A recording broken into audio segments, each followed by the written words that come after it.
हम सभी लोग पैदा होने के बाद ज्यों-ज्यों बड़े होने लगते हैं वैसे वैसे जीवन की सभी सच्चाइयों को धीरे धीरे सीखने लगते हैं। जैसे कि सबसे पहले हम खाना कैसे खाया जाए यह सीखते हैं। अपने आसपास जो लोग दिखते हैं उनके बारे में धीरे धीरे जानने लगते हैं, जैसे कि ये हमारे माता पिता हैं, ये हमारे भाई व बहन हैं, और इसी तरह अलग अलग संबंधियों के बारे में जानने लगते हैं। फिर थोड़े और बड़े होने पर स्कूल जाने लगते हैं और दोस्तों के संग खेलते हैं।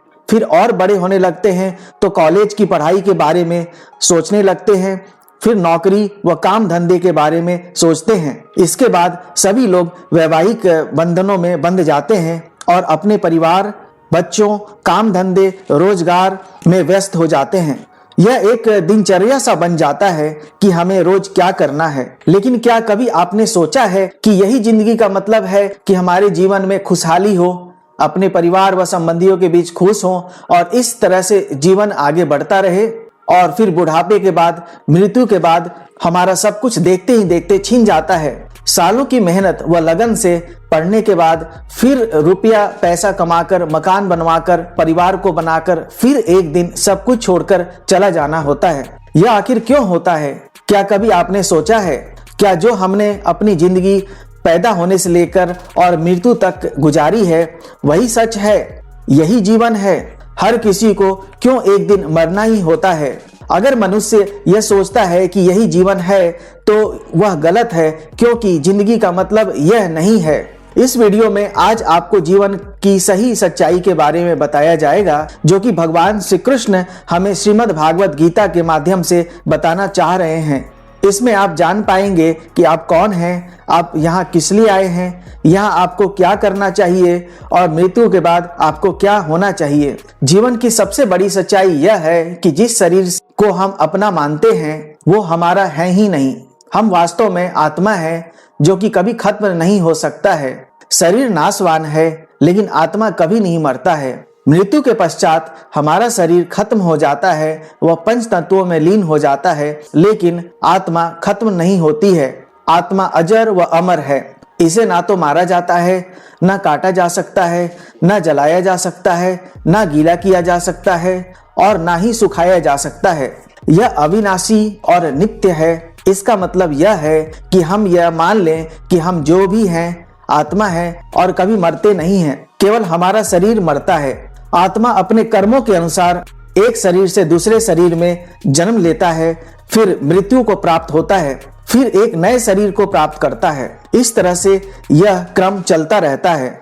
आत्मा को 84 लाख योनियों में जाना पड़ता है। वह कभी देवता, कभी मनुष्य, कभी जानवर, कभी कीट पतंग, कभी कीड़े व पेड़ पौधों के रूप में जन्म लेता है। इस प्रकार सच्चाई यह है कि शरीर मरता है और आत्मा, जो कि वास्तव में हम हैं, वह कभी नहीं मरता है। अब जब हम यह जान जाते हैं कि हम आत्मा हैं और शरीर नहीं है, तो जब हमें मनुष्य जन्म मिलता है तो हमें क्या करना चाहिए, इसके बारे में भगवान श्री कृष्ण श्रीमद् भागवत गीता में आगे बताते हैं। सभी मनुष्यों को अपने वर्ण के अनुसार, शास्त्रों के अनुसार जो कर्म है यह जरूर करना चाहिए। शास्त्रों के विपरीत कर्म को नहीं करना चाहिए। जब अर्जुन ने महाभारत के युद्ध के मैदान में अपने सगे संबंधियों को सामने देखा तो यह सोचकर कि उसे उन पर बाणों का प्रहार करना है और उन संबंधियों को मारना है, तो अर्जुन के हाथ पांव फूलने लगे, उसका मुंह सूखने लगा, उसके हाथों से धनुष फिसलने लगा,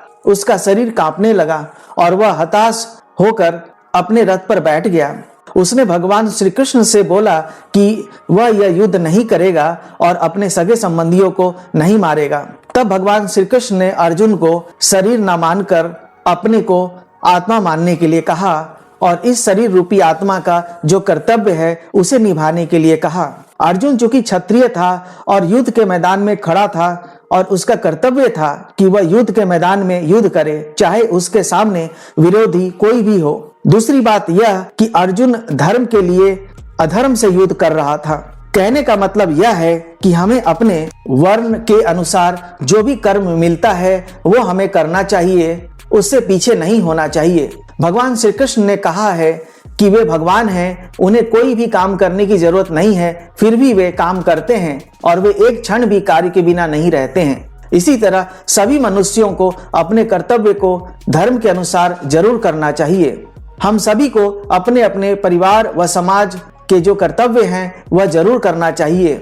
शास्त्र के अनुसार कर्तव्य से पीछे नहीं होना चाहिए। इसके बाद भगवान श्री कृष्ण कहते हैं कि जो भी हम अपना कर्म करते हैं उसे भगवान को अर्पण करना चाहिए, यानी कि हम जो भी कर्म करते हैं उसके फल की हमें आशा नहीं करनी चाहिए। हमें कर्म करने का अधिकार है, लेकिन उसके फल पर हमारा कोई अधिकार नहीं है।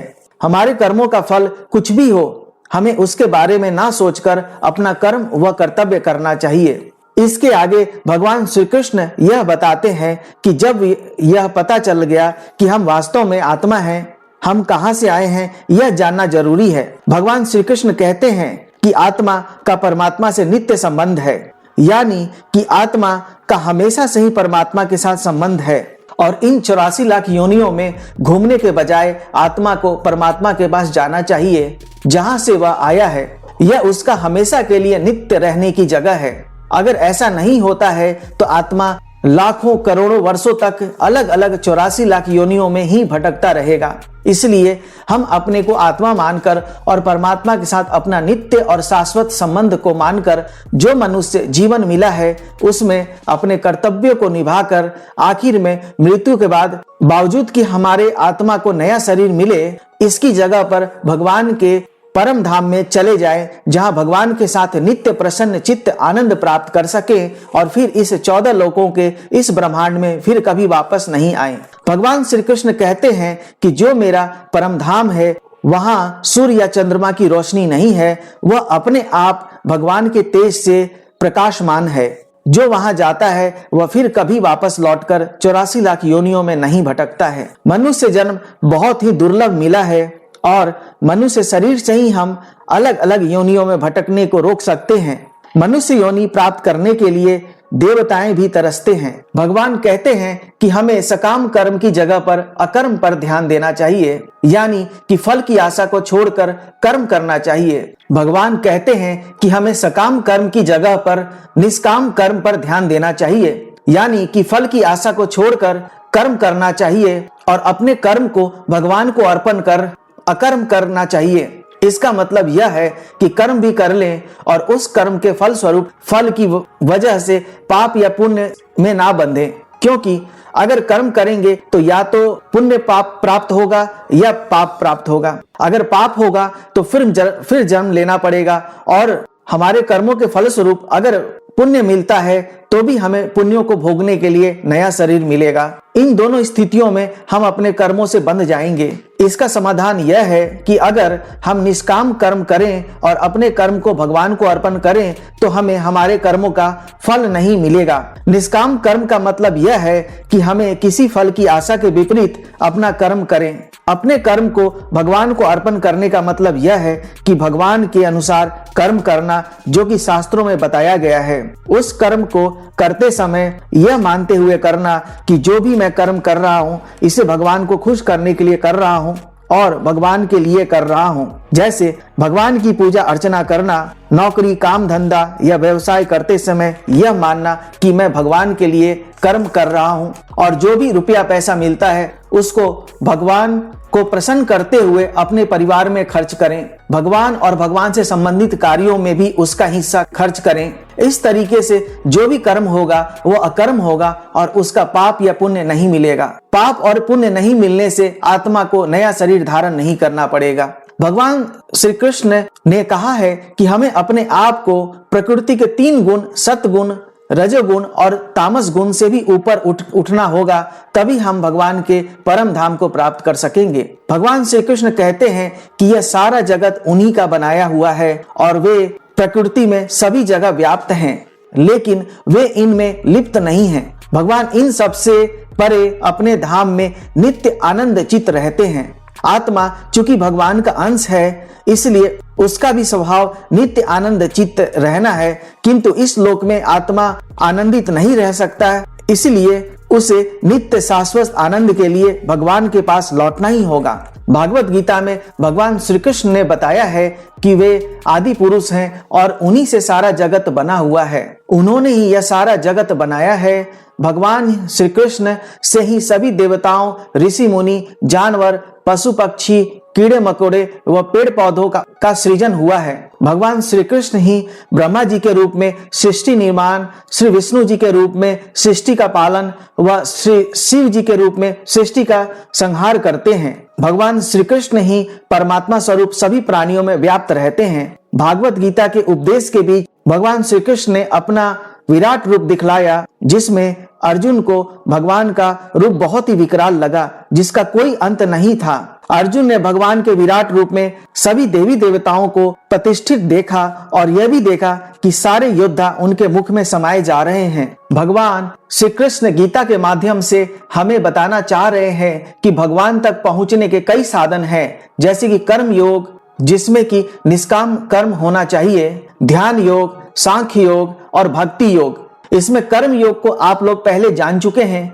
ध्यान योग कलयुग के समय में सभी लोगों के लिए आसान नहीं है। सांख्य योग यानी कि आत्मा और परमात्मा के बारे में जानना, और आखिर में भक्ति योग आता है, जिसके माध्यम से भगवान की प्राप्ति हो सके।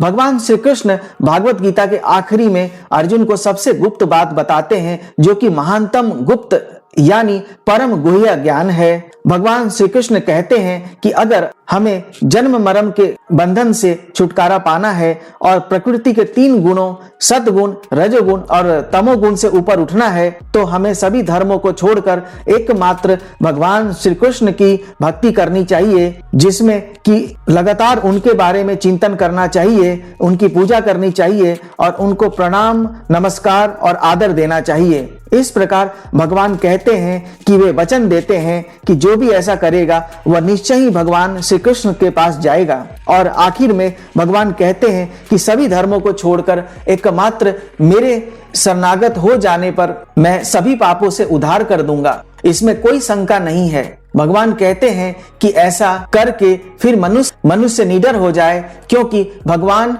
हमारा कल्याण जरूर करेंगे। अगर यह वीडियो पसंद आया तो हमारे वीडियो को लाइक करें, इसे शेयर करें। इस तरह के और वीडियो देखने के लिए हमारे चैनल को सब्सक्राइब करें। भगवान श्री कृष्ण की जय हो।